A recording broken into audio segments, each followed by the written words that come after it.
Welcome to Authentic Living with Roxanne, a place where we have conscious conversations about things that really matter in our lives. And now here's your host, Roxanne Derhaj.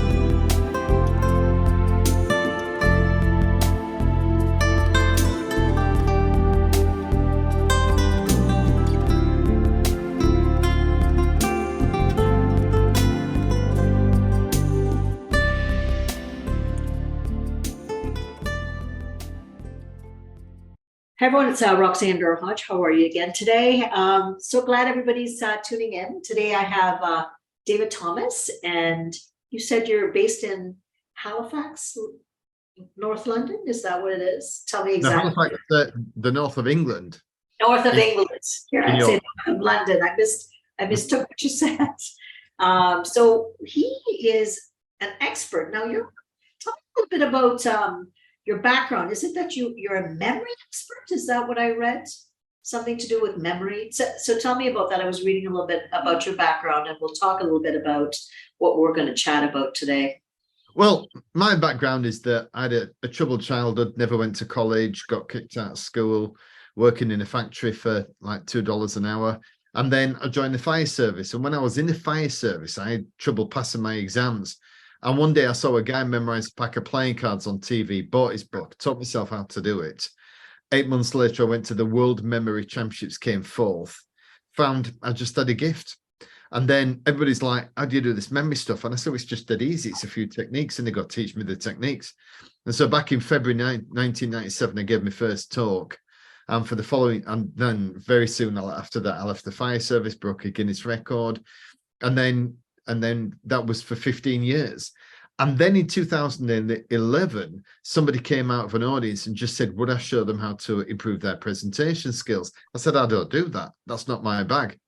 And she said, I want you to do it. And I said, why? And she says, because you are brutally honest and you are a fantastic speaker. If you can reverse engineer what you do, then I think you can show me how to be a better speaker. I said, fantastic, because I'll do anything, mate. I'll have a go at anything once, right? Just pretty much anything. And I said, right, we'll have a go. I said, if it's rubbish, don't pay me. And even to this day, I've got a video testimonial, and she said, this was great. So then I moved away from the brain training, the memory, mind mapping, and so on. Moved over towards the pretty much all towards presentation skills, mainly working with C-suite, middle to senior management, and about half of the work I do is with the boss. Amazing. So let's back up, because I'm curious about the memory stuff. So what gift did you realize you had? Like, is it mnemonics? What is it that you're doing that helps you have such an exceptional memory? Well, I say I've got a gift. I'm not really quite sure, but it was mnemonics. It was all techniques in a book. All the stuff that's been around literally for thousands of years, mind palace, putting stuff in rooms. And everybody goes, I get that. And I go, well, that's what I did.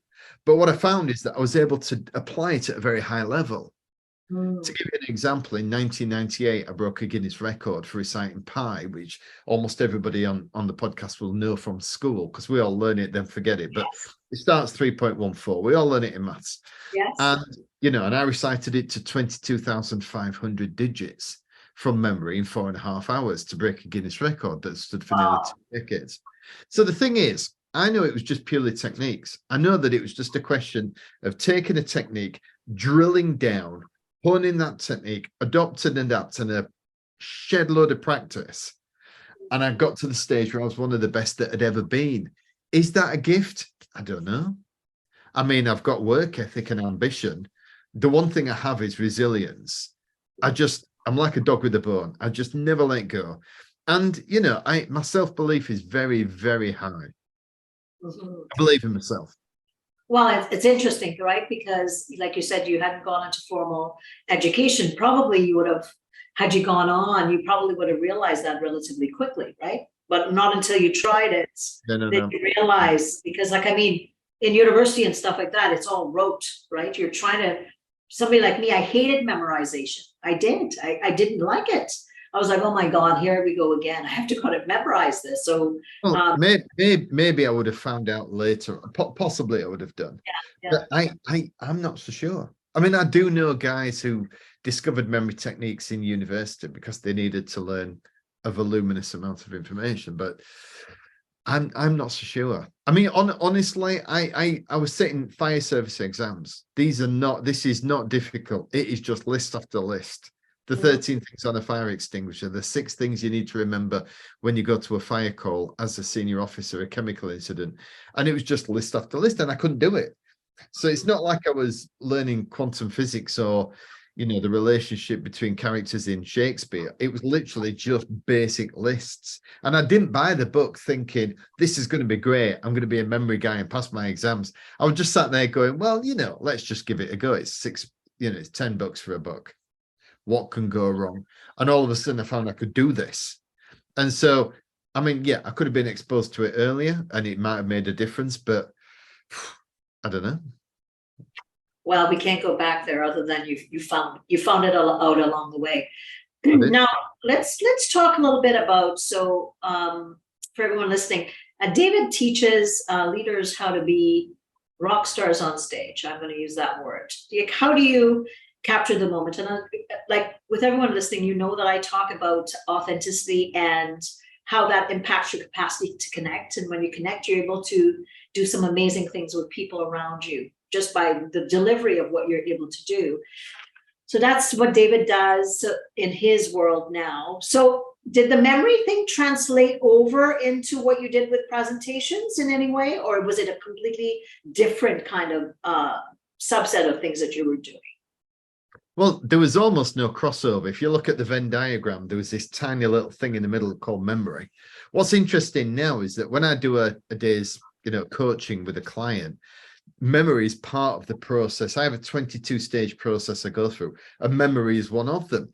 But now, even though I'm a memory guy, and even though I can see the benefit of being able to memorize his speech, actually, when it comes down to it, I always say to the client, to be honest, the choice is yours. Because by the time, successful speaking and being a presentation rock star is as much about skill as it is about talent or charisma or whatever you want to call it. And I take people through a process that improves them very significantly. But there's a lot of moving parts. They have to learn how to walk and talk, whether they should stand still. They need to know how to have great eye contact, how to use cadence, how to use pauses, all the traditional basic stuff that I teach. It's basic stuff, but it works as long as they do it. And then on top of that, I said, oh, and by the way, you've got to memorize your speech. They go, really? And I go, no, not really. But if they want to, they can. Right. And I'll show them how to do it.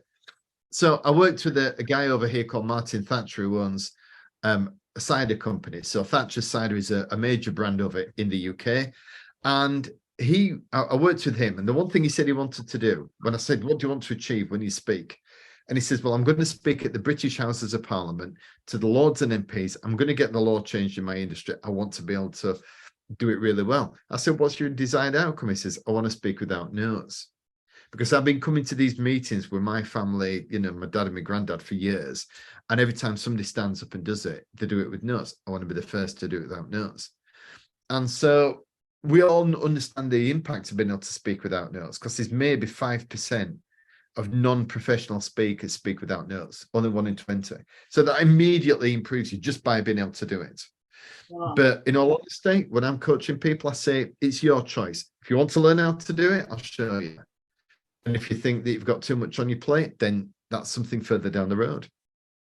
So let's talk about what are some of the core fundamental blocks that you find when leaders want to communicate? Do you find that people coming to you have some basics, kind of in that they can, move a room, they can speak, they can articulate, they can get a message across generally? Or are they coming to you kind of, they're in position, but they're not able to speak very well to connect? It depends what level they are. If I get a chief exec, a managing director, the boss in front of me, they've already done it that many times that they can speak. And when they come to me, they walk through the door, they're going, I don't know what good looks like. I can kind of see it in somebody else, but I just don't know what to do. I don't know how to make myself a rock star. And they all phone me up and go, make me a rock star, right? They don't phone up and say, can you show me how to be a little bit better? They're like, because, the ego of a chief exec is enormous. Imposter syndrome is also enormous, right? They all have a superiority complex, and they're all sat there waking up at 3 a.m, crying, think it's going to crash on the shores that day, right? So they're all kind of crazy, chief execs, but they all have an ego. So feeding that ego is not particularly difficult. If I go one level down, even just into the senior management team, like CIO, CTO, CFO, and so on, fear. You can smell it when they walk through the door.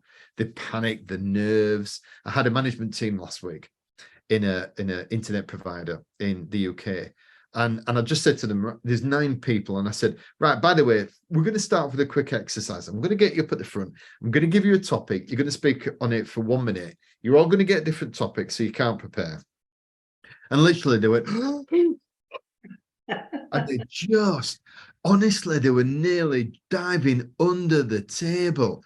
Seriously, I was like, really?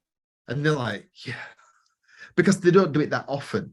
And they found themselves, what happens with managers is they'll kind of potter along doing a few team talks, and they might do the odd little presentation here and there. Then all of a sudden they'll go up just one level, and they'll go from presenting maybe once a month to once a week or twice a week.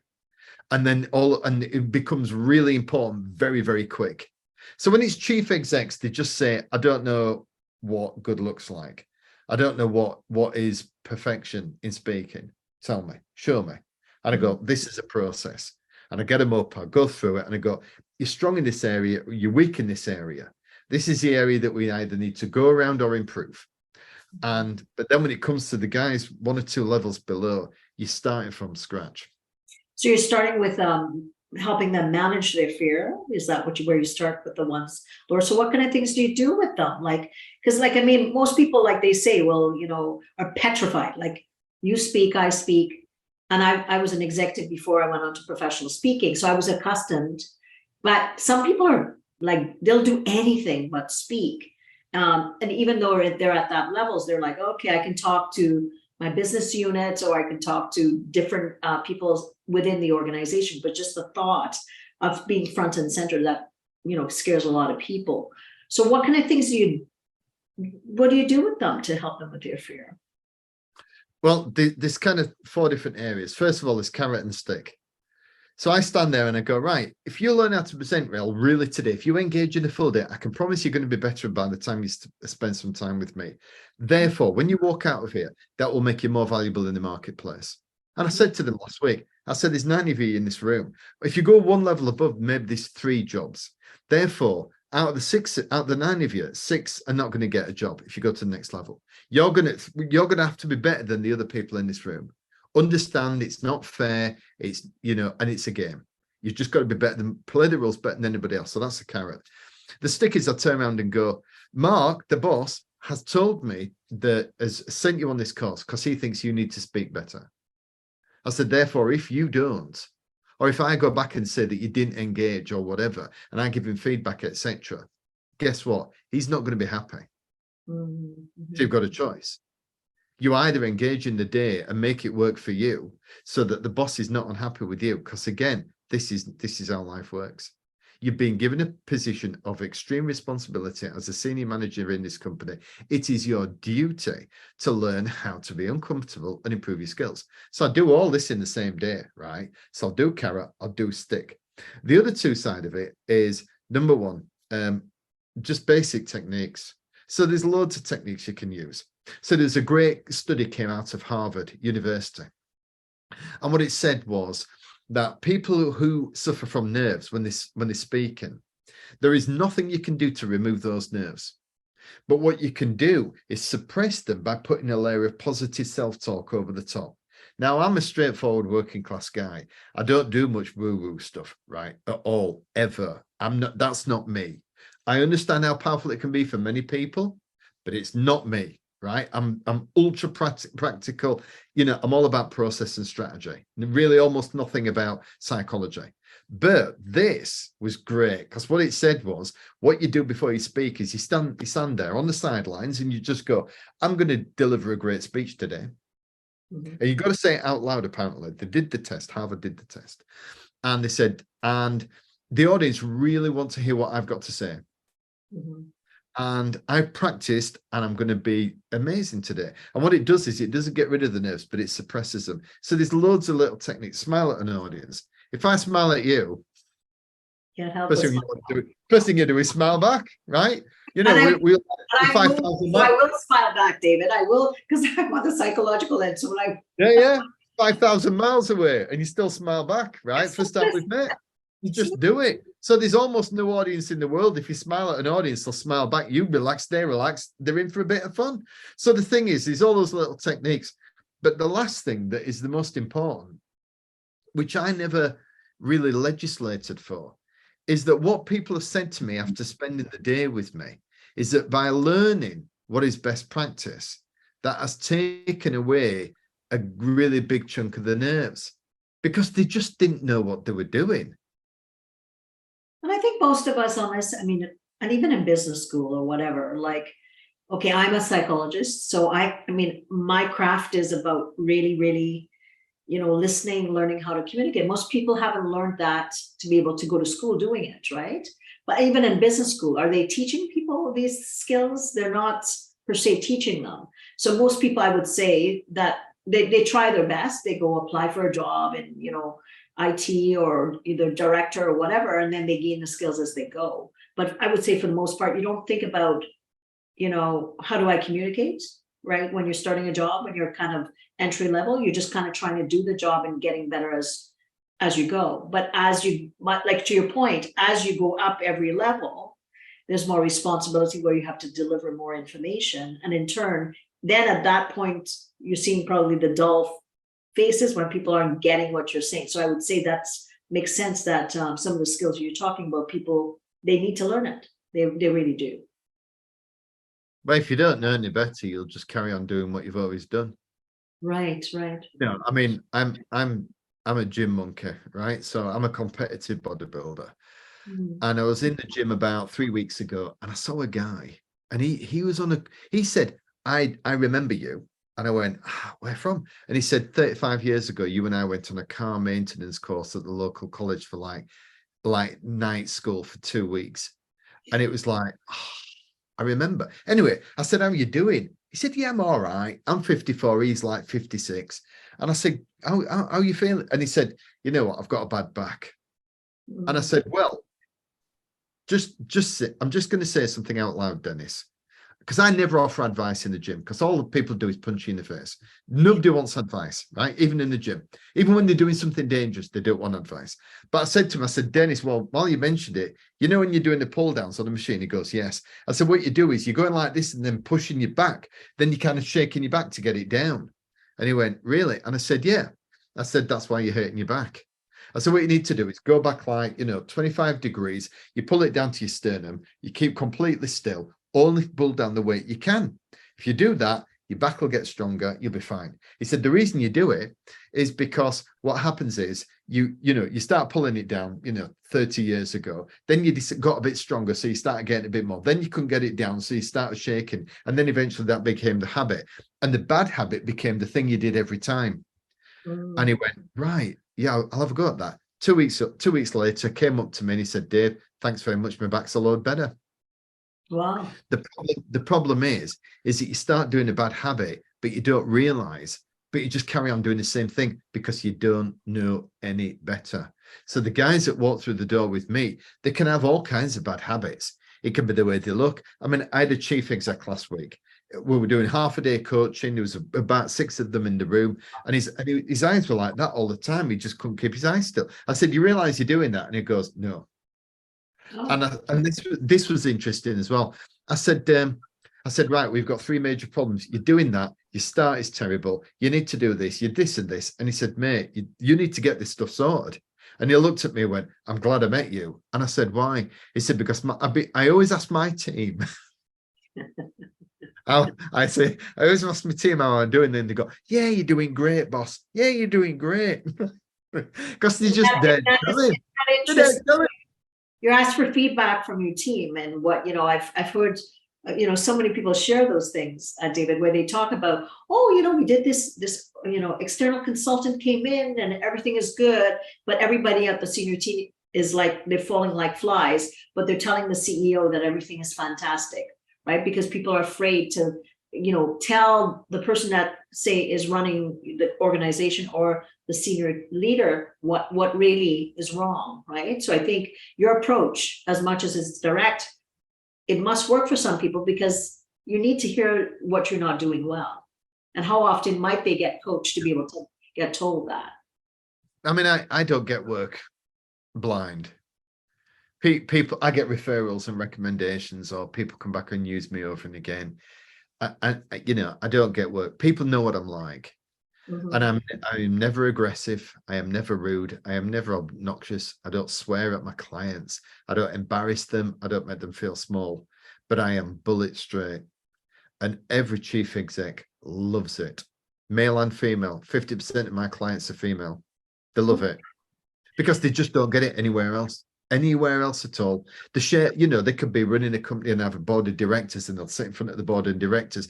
They then have to leave the room while the board of directors talks about them. I mean, that's why being a chief exec is the best and worst job in the world, because it's completely isolated. You really, if you look weak if you're asking for advice from your subordinates. And yet, how do you improve? And if you do, there's always a line. It's the same in any relationship. I have, Karen, my soulmate, right? We live together, and she's everything to me. But there really is very little that I'll rephrase it. There really is only so far I can go with Karen before she would just break down in a heap on the floor, and it's not very much. She's softer than a Labrador puppy dog. You know what I mean? She's just softy. Me, I'm like, honestly, I love brutal honesty. I love humor that's pitch black. There's almost nothing you could say to me. Nothing you could say to me to upset me or offend me. But Karen, she's really soft. So everybody has a line over you which you won't cross. And everybody says they like honesty, but they don't. They like their version of honesty. Right, absolutely. And with my new book, I do an assessment of the qualities that it takes for a leader to be more resilient within him or herself, so that but they're doing an assessment on themselves, but their team's doing it on them as well. And oftentimes, what do we do, right? A lot of people, they have blind spots, right? Because they don't want to kind of see it. We're very good at seeing our positives, but not so good at being vulnerable enough to see our negatives. But when the team does the assessment, and then the leader does the assessment, we collate both of those things. That's when the leader really sees, wow, I'm thinking I'm really good with, say, recognition, or I'm good with communication, but my team's saying, I've given myself, say, 80%, my team's saying I'm 20%. There's a disparity, obviously, that at that point is showing the leader that he or she needs to start looking at what they're not doing well. Again, getting out of their subjective world and getting into the objective world of the people that they're leading around them, and what do they need differently from them. So it's interesting that you say that about with some of these senior leaders. who's telling them what the reality is about what they're not good at? Not many people, to your point, right? So let's talk about, I'm a leader, I come to you, and how are you assessing my capacity to see how I communicate, what I'm good at, what I'm not good at? So do you tailor your kind of way you work one-to-one with individuals, or is it like a rote, like you said, a 22-step process? What do you do with someone? Well, about 80% of my work is guys who come to me, people who come to me, male, female, everybody, and they have a specific talk they want to give. Okay. So like tonight, I've been working with a guy. He's got a talk in Barcelona in 2 weeks, and it's 50 minutes long. And he's like, how do I make this amazing? And we go through it bit by bit. And so going through the 22 stages is not necessary. What I do is I sit there and I go, right, you've got 60 seconds to grab their attention. What's your one lightning rod theme? What is your one theme? You can only have one. I don't care if you're speaking for 15 minutes or 15 hours, you can only have one. What is your one lightning rod theme? And they go, right, okay. So what it does is it focuses their mind. And then I sit there and I go, what are the 3 areas that you would like to cover in your talk that feed up into that one lightning rod theme? And that's what we're doing. So, with this guy, the one lightning rod theme is unity. So he's got 16 different units across the world. He's bringing them together into one section. So it's about unity. That's that one lightning rod theme. The 3 things that go underneath it are motivation, strategy, and resilience. And so what we've done is we worked out, so the first 5 minutes is talking about motivation, how they're doing really well, what the numbers are, and, success. Strategy is about how they're going to implement, bringing everybody together. And resilience is, how it's going to work in the long term and how they're going to work in terms of leadership. And so what I do is we do that and we go through it bit by bit. But the fact is that I'm in a place now where I've been doing this for 12 years as a coach, and I've never found, so far, I've not had anybody who's been able to present as well as me, or who's been able to write a script as well as me. So instantly, the moment somebody gives me a script, I go, well, actually, if we did that. So I'll give you a quick example. So tonight, he said to me, I've got 74 people in the room, and we've got about maybe 14 or 15 of them are leaders. And what I want them to do is stand up. And and I want them to be recognized in the room. I said, brilliant. So I want you to stand. I'm going to stand them up. Then I'm going to spend a couple of minutes talking about what we're going to do with these guys as leadership. I said, that's a terrible idea. And he says, why? I said, would you want to stand up for 2 minutes in silence while everybody is looking at you? And he went, no. I says, then that's not what we're going to do. We'll get them to stand up. You say who they are and they're amazing. Everybody gives a round of applause. Then they sit down. Then you do the 2 minutes. He went, that's brilliant. Mm-hmm. That's my 25 years, 500,000 people, 60 countries drilled into me, watching other people, being a speaker, every audience you can imagine. I understand that. And he's a brilliant speaker, this guy I'm working with, actually. Mm-hmm. But he wants to just be, he's a 9 out of 10, but he wants to be 10. He wants to be a rock star.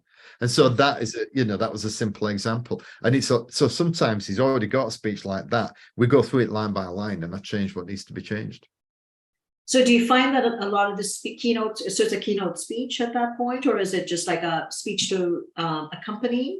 So you do different types. You do keynotes, leaders are speaking at quarterly meetings, board meetings, all types of speaking, David?